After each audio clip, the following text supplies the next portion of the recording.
13절에서 16절 말씀입니다.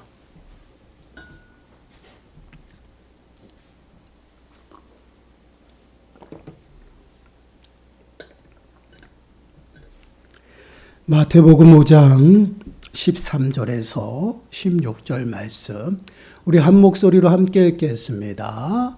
너희는 세상의 소금이니 소금이 만일 그 맛을 잃으면 무엇으로 짜게 하리요? 후에는 아무 쓸데없어 다만 밖에 벌어져 사람에게 밟힐 뿐이니라. 너희는 세상의 빛이라. 산 위에 있는 동네가 숨겨지지 못할 것이요, 사람이 등불을 켜서 말 아래 두지 아니하고 등경에 드나니 이러므로 집안 모든 사람에게 비치느니라. 이같이 너희 빛이 사람 앞에 비치게 하여 그들로 너희 착한 행실을 보고 하늘에 계신 너희 아버지께 영광을 돌리게 하라. 아멘. 오늘 말씀의 제목은 맛을 내고 빛을 내자입니다.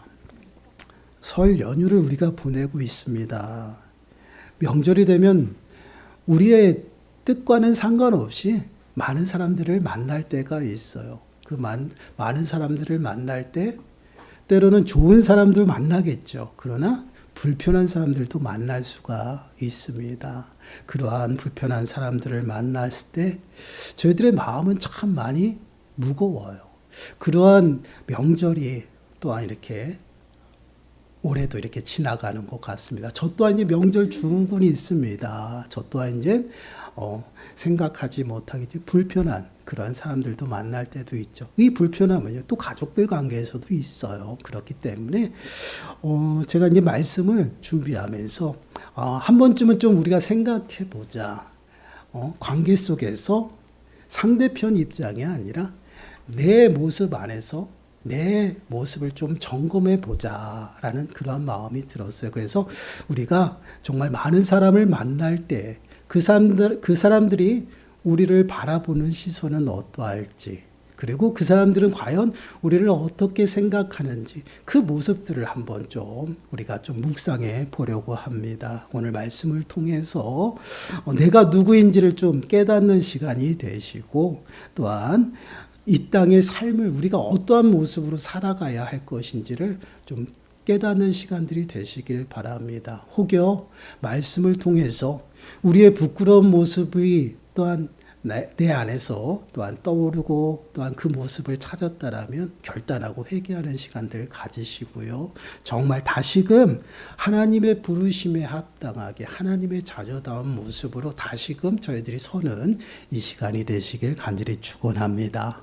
본문 13절 말씀을 한번 보시기 바라요. 너희는 세상의 소금이니 소금이 만일 그 맛을 잃으면 무엇으로 짜게 하리요? 후에는 아무 쓸데없어 다만 밖에 버려져 사람에게 밟힐 뿐이니라.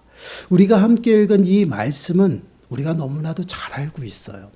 아마 이 말씀에 대해서 본문을 잡아서 설교를 아마 많이 들으셨을 것이라 생각이 됩니다. 근데 이 말씀이 언제 등장하는지에 관해서는 우리가 관심이 없었어요. 이 말씀이 지금 언제 등장하고 있는지를 우리가 좀 생각하고 이 말씀을 묵상해 보아야 할 것 같아요. 이 말씀은요, 예수님께서 팔복에 관하여 선포하시고 난 다음에 등장을 하게 됩니다.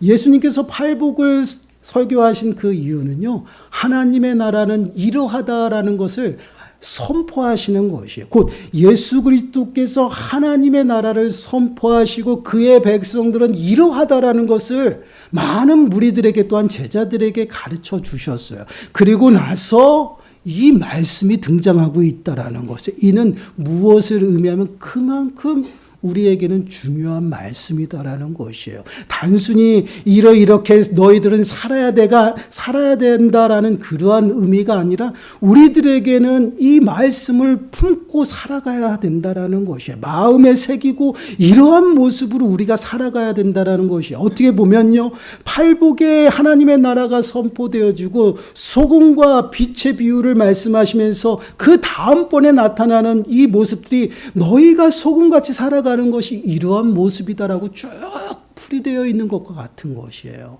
그래서 이 말씀을 먼저 마음에 새기고 우리가 말씀을 좀 나누었으면 좋겠습니다. 예수님께서 오늘 말씀을 시작하시면서 너희는 세상의 소금이다라고 말씀을 하고 있어요. 보면 그렇게 하나님께서 많고 많은 그러한 귀한 것 중에서 왜 하필이면 우리 믿는 자들 또한 성도들을 소금에다가 비유하고 있을까? 좀 이해는 가진 않아요. 그러나 그 당시의 문화와 그 당시의 소금에 관한 그러한 인식과 가치를 저희들이 좀 살펴보면 그래서 우리가 소금이구나라는 그러한 깨달음이 우리에게 올 것입니다. 그 당시에 소금의 기능들을 보게 되면요. 여러분, 보존의 그런 기능들을 했어요. 냉장고가 없는 그러한 시대잖아요. 그러다 보니 음식들을 오래 간직할 수 있는 방법이 없었습니다. 그러다 보니 음식을 부패하지 아니하도록 보관하기 위해서 음식을 어떻게 해요? 소금에 절여서 보관했어요. 그리고 더 나아가서는 곡식도 오래 간직하기 위해서 곡식에다가 소금을 넣어서 오랜 시간 보관할 수 있었습니다. 그리고 이러한 특징들이 있다 보니 그 당시에 약속을 하고 민족 간의 계약을 체결할 때도요, 이 소금의 의미를 두었어요. 그래서 이 소금을 통해서 어떻게 계약의 보존과 또한 언약의 유지를 나타내는 그런 의미로 소금을 사용하기도 했습니다. 그래서 하나님도 동일해요. 하나님도 이스라엘 백성들과 언약을 맺을 때 소금 언약에 대해서 분명히 말씀을 하셨고요. 또한 다윗과 언약을 맺을 때도요, 소금 언약이라는 이 표현을 하고 있어요. 이것은 무엇을 의미하냐면요, 변하지 않는다라는 것이에요. 그래서 하나님께서 약속하신 그 약속이 불변하고 영원하다라는 것을 상징적으로 보여주기 위해서 소금 언약이라는 이 표현을 사용한 그러한 모습들이 나타난다라는 것이에요.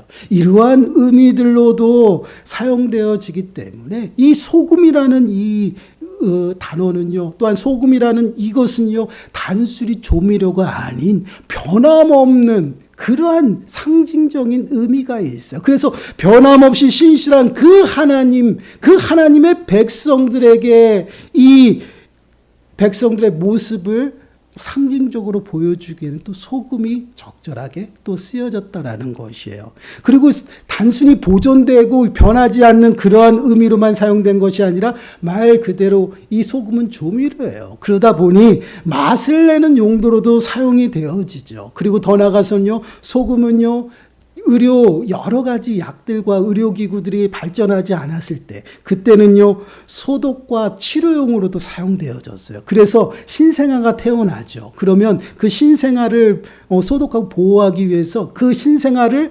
소금물에 씻겼던 그 당시의 모습입니다. 그리고 얼마나 이 소금의 가치가 굉장히 있었냐면, 화폐 문화가 발전하기 전에는요, 그 화폐 대용으로 이 소금을 사용했다라는 것이에요. 그리고 그 화폐 문화가 발전했음에도 불구하고 가치가 소금이 너무 높다 보니까 그 봉급을 소금으로 주던 그런 시대였어요. 그게 바로 성경시대의 소금의 모습입니다. 그만큼 성경시대에는요, 소금이 가치가 높은 상품이었어요.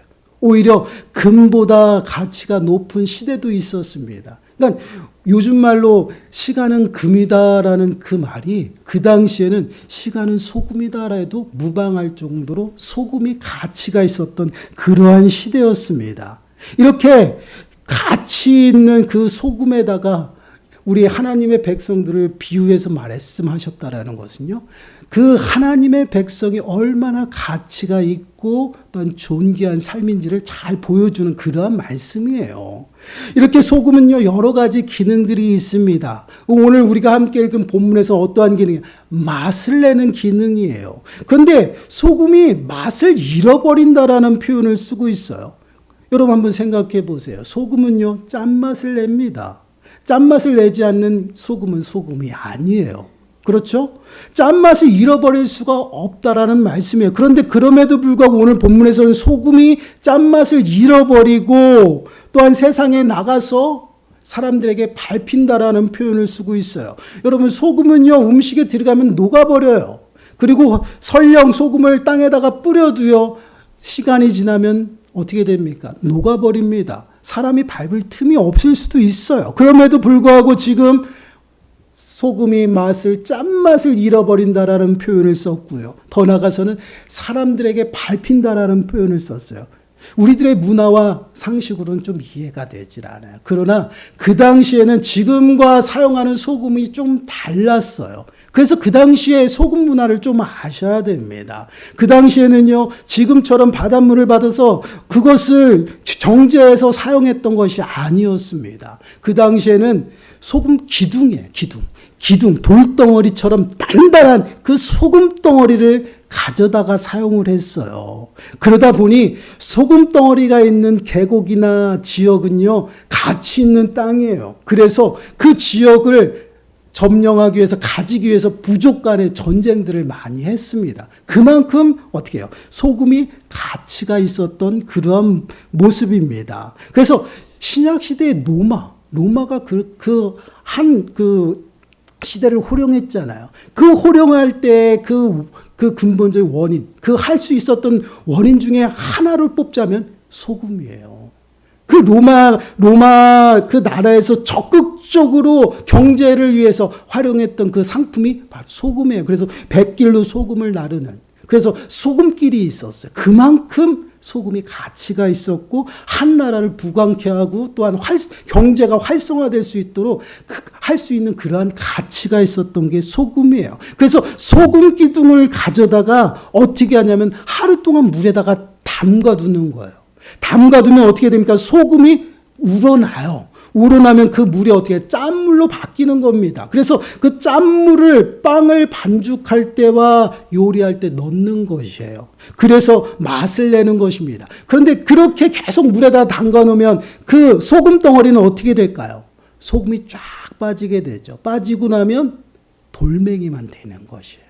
소금이 쫙 연분기가 빠지고 돌덩이가 되는 겁니다. 그렇게 되면 아무 쓸데가 없잖아요. 그래서 어떻게 밖에다 버리는 것이에요. 그 밖에다 버리면은 그 장소가 뭐 따로 버릴 수 있는 장소가 있었겠어요? 그냥 길바닥입니다. 길바닥에다 버려두면 어떻게 사람들이 지나가다가 발로 툭 칠 수도 있고요. 치이는 것이에요. 그러한 모습이 지금 13절의 모습이에요. 결국은 맛을 내는 것은 소금입니다. 소금은 변하지 않아요. 끊임없이 짠맛을 내는 것이 소금이고, 이러한 가치 있고 존귀한 삶을요, 하나님의 백성의 삶의 모습으로 이야기를 하고 있어요.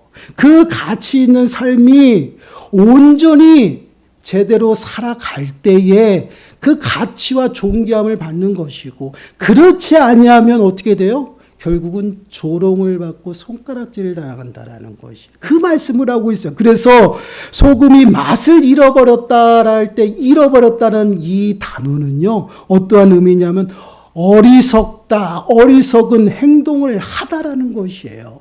어리석은 행동을 해서 자신의 가치를 낮춰버린 거예요. 그리고 자신의 신분을 망각해버린 것이에요. 그러한 모습은 결국은 세상 가운데 세상 사람들로 조롱을 당하고 비웃음을 당한다는 것을 우리들에게 말씀을 하고 있어요. 그래서 그 비웃음을 당하지 아니하도록 살아가야 된다는 것입니다. 그렇습니다. 우리가 이 땅을 살아가면서요, 하나님께서 우리를 부르셨어요. 그리고 하나님께서는 우리를 예수 그리스도로 말미암아 거룩한 하나님의 백성 삼으시고요. 그 백성 삼으신 그 신분은요, 영원히 변하지 않아요. 소금과 같이 영원히 변하지 않냐고, 한 번 택한 백성은 영원히 하나님의 백성이고요, 버리지도 떠나지도 아니한다라고 말씀을 하고 있어요. 그렇게 존귀하고 가치 있게 우리를 부르셨다라는 것이에요. 그러한 삶의 모습 속에서 우리가 떨어져서 세상의 여러 가지 어리석은 행동과 어리석은 모습으로 살아가게 되면 그 가치가 떨어져서 어떻게 세상 사람들에게 비웃음과 조롱을 당할 수밖에 없다라는 것이에요. 사랑하는 여러분, 왜 우리가 이 땅을 살아가면서 지금도 마찬가지잖아요. 세상 사람들에게 왜 믿는 사람들이 손가락질을 당하고 욕을 먹으면서 살아갈까? 그것은 우리가 하나님의 백성답게 살아가지 못해서 그래요. 하나님의 백성답게 가치 있고 존귀한 삶의 모습으로 세상 앞에 당당하게 살아가야 되는데 그렇지 못하다라는 것이요. 늘 그들과 타협하고 그들과 어리석은 어둠에 거닐었던 그런 옛 습관대로 살아간다라. 그러다 보니 우리가 존귀함을 잊어버리고 가치 있는 그러한 삶의 모습을 잃어버리고 살아간다라는 것이에요.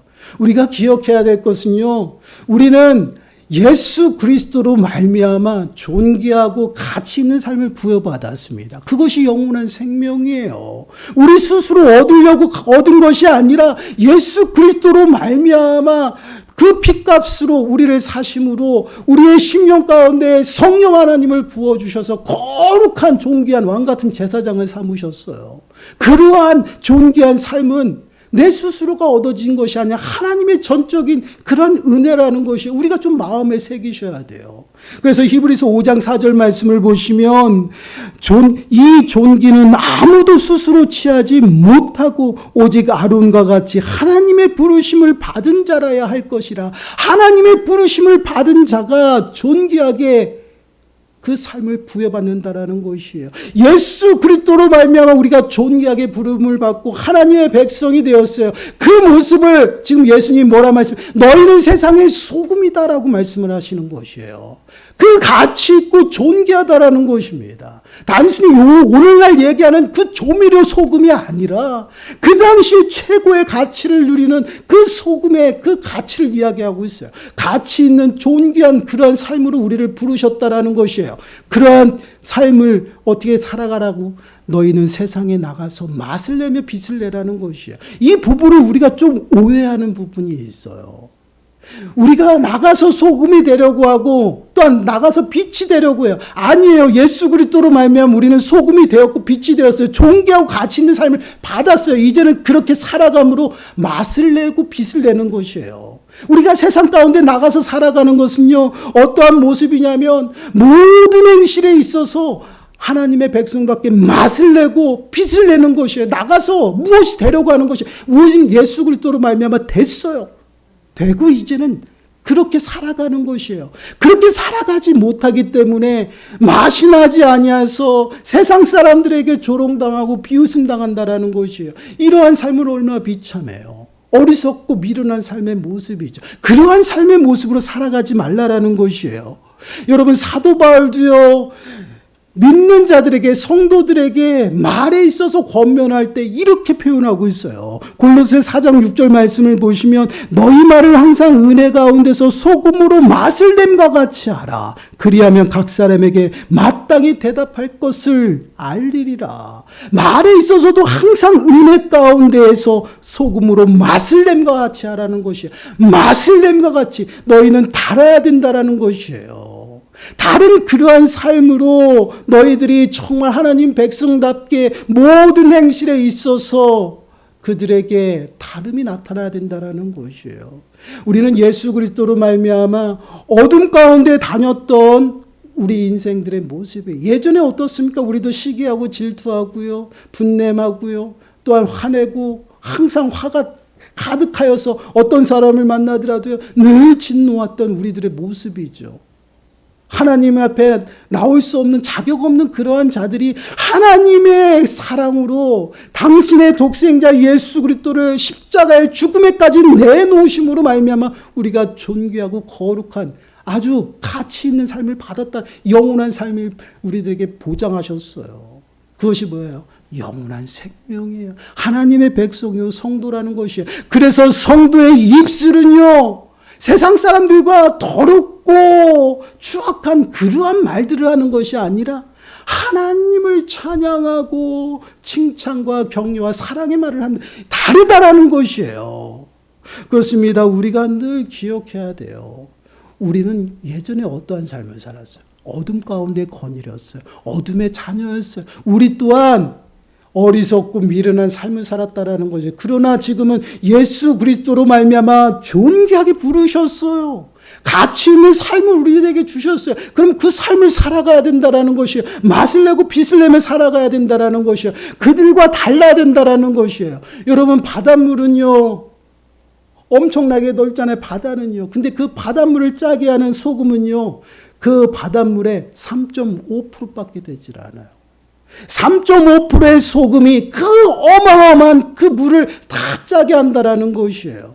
이것은 무엇을 의미해요? 우리 또한 세상에 나가서 하나님의 백성답게 다름으로 살아가서 영향을 주며 살아가야 된다는 것이죠. 그렇지 못하니까 우리가 세상 가운데 조롱과 또한 비웃음을 당하는 것이에요. 여러분, 이런 것입니다. 여러분, 우리가 부르심에 합당하게 살아가지 못하는 것, 결국은 우리의 신분에 걸맞지 못하게 살아가는 것이에요.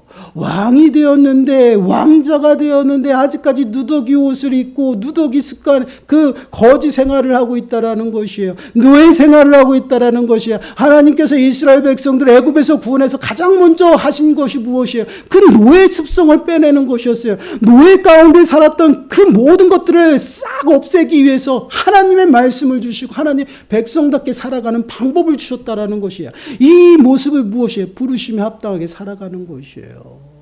하나님의 백성답게 온전히 빛이 임한 그 심령 가운데 맛을 내면 빛을 내며 살아가라는 것이에요. 하나님 백성답게. 그래서 에베소서 5장 8절과 9절 말씀을 보시면 이렇게 말씀해. 너희가 전에는 어둠이더니 이제는 주 안에서 빛이라. 빛의 자녀들처럼 행하라. 빛의 열매는 모든 착함과 의로움과 진실함에 있느니라. 전에는 어둠 속에 있었지만 이제는 빛의 자녀가 되었다라는 것이. 그럼 어떻게 살아가야? 빛의 자녀들처럼 살아가야죠.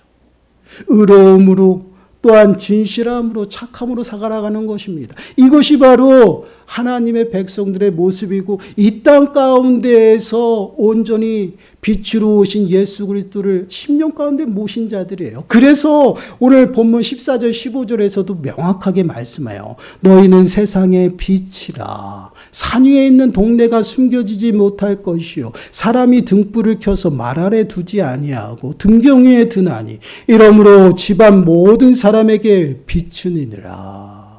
여러분, 빛은 숨길 수가 없어요. 여러분, 낮에 우리 집에서 불을 켜면요 밖에서 잘 안 보이죠. 빛을 켰는지 안 켰는지. 그런데 어둠이 짙게 임하게 되면요 그 빛은 더욱더 밝아집니다. 산 위에 동네가 있는지 없는지 낮에는 알 수가 없어요. 그러나 밤이 임해서 그 멀리 있는 동네에 빛이 들어오기 시작하면요 그 동네는요 숨길 수가 없다라고 멀리서도 볼 수가 있어요. 바로 하나님의 백성의 삶의 모습이 이거예요.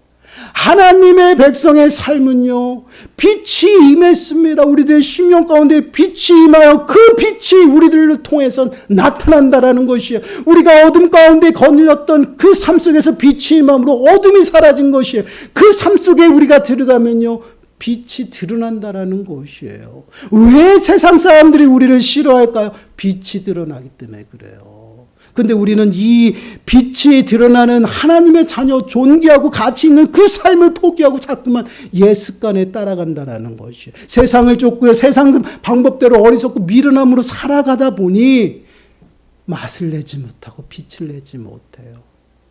그러다 보니 세상 사람들에게 손가락질 당하고 비웃음거리가 되는 것입니다. 이것이 바로 우리들의 삶의 모습이에요. 여러분, 그래서 16절 말씀 보시면 이렇게 말씀하시죠.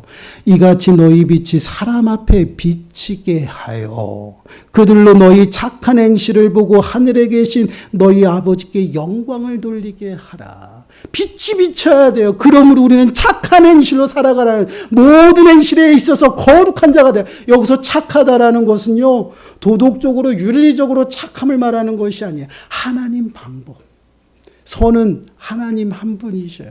선하신 여호와 하나님, 그 하나님의 방법, 그 말씀대로 따라가는 것이에요. 순종하며 살아가는 것이에요. 하나님의 백성답게 하나님 법대로 살아가는 그러한 삶을 통해서 하나님의 영광이 나타난다라는 것이에요. 여러분, 우리가 이 땅을 살아가면서 우리들의 삶의 목적과 또한 우리들의 삶의 또한 방향이 어디에 있습니까? 하나님 앞에 있다라는 것이에요. 하나님의 백성이기 때문에 하나님 앞에 기준이 되고 하나님이 목표가 되고 하나님이 가치가 되어 이 땅을 살아가는 것이에요. 그래서 우리가 하나님 말씀 앞에 순종하고 그 말씀대로 따라가며 살아갑니다. 그러므로 우리들의 삶 가운데 하나님의 영광이 드러나는 것이에요. 우리가 이 땅을 살아가는 목적, 제일된 목적이 뭐라고 말씀하시나요? 고린도전서 10장 31절 말씀을 보시면 그런즉 너희가 먹든지 마시든지 무엇을 하든지 다 하나님의 영광을 위하여 하라. 성도들의 삶의 목적과 방향이 무엇이? 하나님이에요. 하나님을 위해서 살아갑니다. 그래서 성도들의 삶이 다르다라는 것. 세상 사람들은 무엇이 기준이 되고 무엇이 목표예요? 자신이 목표예요. 자신을 위해서 살아갑니다. 자신의 삶을 위해서 끊임없이 노력해요. 그러나 성도들은 그렇지 않다라는 것이에요. 하나님을 위해서, 하나님의 이름을 위해서, 하나님의 영광을 위해서 살아갑니다. 그래서 하나님 말씀 앞에 순종하며 살아가요. 왜 이렇게 살아갑니까? 하나님께서 영원히 죽을 수밖에 없었던 죄와 사망 가운데 종노릇했던 우리들을요, 핏값으로 사셨어요. 당신의 소유로 삼으셨어요. 그리고 우리들의 심령 가운데 친히 찾아와서 우리를 가치 있고 존귀하게 만드셨다라는 것이에요. 그러한 삶이 이제는 누구를 위해 살아가요? 영원한 하나님을 위해 살아가는 것이에요. 그것이 빛을 내는 것이고 맛을 내는 것이에요. 이러한 삶을 살아가지 아니하다 보니 우리들의 삶은요, 끊임없이 만나는 사람들에게 영향력을 끼치는 게 아니라 영향을 받고 또한 그 사람들과 충돌하며 살아간다라는 것이에요. 사랑하는 여러분, 우리들의 삶의 모습을 좀 돌아보세요. 우리는 예수 그리스도를 믿음으로 고백하고요, 우리들의 심령 가운데 모셨습니다. 그러면 하나님의 자녀가 되었어요. 그냥 하나님의 자녀가 아니에요. 이 땅 가운데서 가장 존귀하고 가치 있는 삶을 받았어요. 영원한 생명을 받았어요. 그 가치 있고 존귀한 삶을 살아가야 됩니다. 그것이 바로 이 땅 가운데서 맛을 내며 빛을 내는 것이에요. 그것이 무엇입니까? 하나님 말씀대로 따라가는 것이에요. 하나님 방법대로 살아가는 것이에요. 전에는 세상을 쫓고 내 경험과 내 중심으로 살았다면 이제는 그런 방법이 아니에요. 하나님의 방법대로 하나님의 백성답게 하나님의 통치와 다스림을 받으면서 살아가야 돼요. 그 삶이 존귀하고 가치 있는 삶이에요. 그 존귀하고 가치 있는 삶을 살아가기 위해서요, 말씀을 따라가는 것이에요. 그러한 자들이 세상 앞에 당당한 것입니다. 세상 앞에 당당하지 못하면요, 내 신분을 잊어버리고 가치 있는 또한 존귀한 삶을 포기한 것이에요. 그리고 어떻게 살아갑니까? 어리석게 살아간다는 것이에요. 아직까지 어둠 가운데서 빛으로 나오지 않냐고 잠자는 가운데에서 멸망하는 그 삶을 쫓아가고 있다는 것이에요. 그러다 보니 존귀하고 가치 있는 그러한 삶을 받았음에도 불구하고 내가 누구인지 모르고요, 내가 어떻게 살아야 되는지 모르다 보니 그 사람들과 똑같이 살아가다 그러다 보니 내 마음도 많이 다치고, 더 나가서는요, 그 사람들에게 내가 비춰주는 게 별반 다른 것이 없어요. 세상 사람들은요, 예수 믿는다라고 하지만 아직까지 자신들과 다를 것이라고 생각해요. 기대감이 있어요, 여러분. 똑같이 안 봅니다. 왜 그럴까요? 그들은 예수 믿는 사람이고 그들 안에서도 다르다라는 것을 알아요. 그것이 무엇이에요? 예수 그리스도예요. 예수 그리스도가 우리들의 심령 가운데 있으면 다르다라는 것에 우리들에게 바라보고 있어요. 그 시선이 우리들에게 향하고 있다라는 것이에요. 근데 우리는 다르지 않고 동일하게 살아가요. 그러다 보니 믿는 사람이 더한다라는 얘기를 듣는 것이 동일하게 행동해도요, 이것이 어떻게 되니 우리 스스로가 가치와 존귀의 삶을 포기해 살아요. 하나님과 함께 걸어가지를 않고 있다라는 것이, 세상과 걸어가고 있어요. 우리의 삶은요, 그냥 도덕적으로 윤리적으로 깨끗하고 그러한 선한 삶만 추구하려고 해요.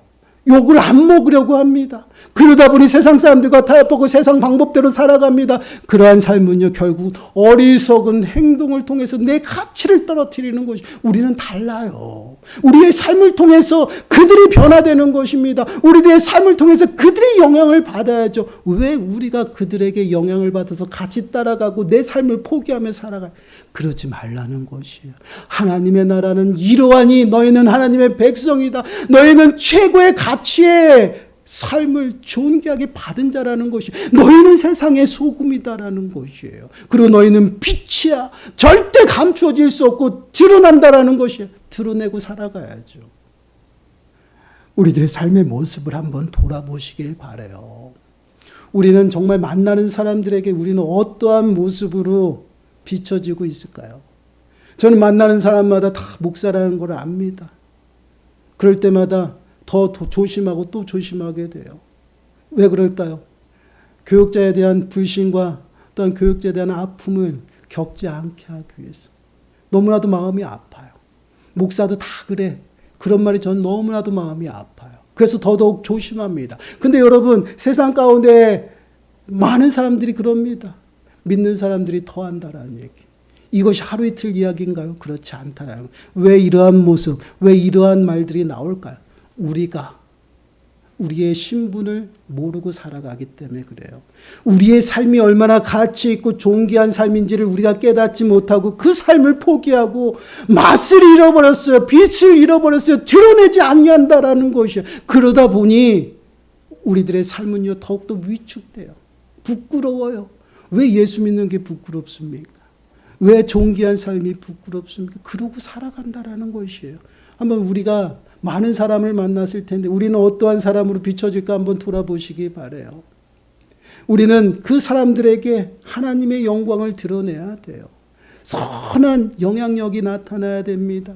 우리가 정말 죽어져서 소금처럼 맛을 내야죠. 우리가 서로 사랑해야죠. 사랑보다는 시기 질투가 앞서서 그렇게 살아가는 우리들의 모습은 아닌지 좀 점검해 보세요.